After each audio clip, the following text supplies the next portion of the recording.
Nagkonsul ka na ba sa pansit canton mo? Pero wala pa rin content yung position paper mo? Ito ang life hack para sa'yo. Magtungo lamang tayo sa www.jstore.org. Super reliable ito for research kasi legit ang mga sources, peer-reviewed, scholarly, at hindi gawa-gawa lang sa TikTok or Wikipedia. So let's say, ang research topic natin ay politics and governance. I-type lang natin dito sa search bar. And boom, ang daming lumabas. Over thousands of journal articles, pero don't panic, we can filter this. Gamitin natin yung filter sa left side. Let's click content type, tapos pili tayo ng recent years like 2015 onward para mas updated. Pero, merong catch. Some articles are locked. Like, eto good governance and happiness. Does technical quality of governance lead to happiness universally in both rich and poor countries? Wow! Title pa lang. Ang ganda na.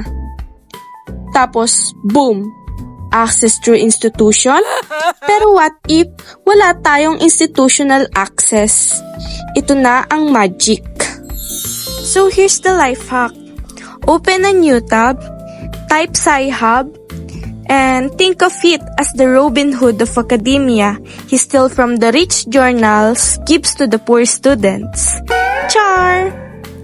Punta tayo sa Sci-Hub. Copy natin yung DOI ng article from JSTOR. Then makikita ito sa baba or sa URL minsan. Then balik tayo sa Sci-Hub at i-paste ang kinopy natin. Pagka-paste natin, pindutin natin yung open. Maghintay lang tayo, sandali lang to. Tapos, ayan na siya. Downloadable na, for free. No need to cry or beg sa prof for access, diba?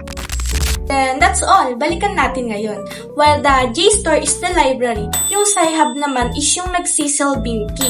So, yung dalawa na yun is magkasama. Pero lagi nating tatandahan na even though gumagamit tayo ng Sci-Hub, we need to still cite properly para hindi tayo maging academic criminal. Gumamit tayo ng APA format, MLA format, or any basta may citation. So, ganun gumawa ng smart na research, position paper, or anything ba.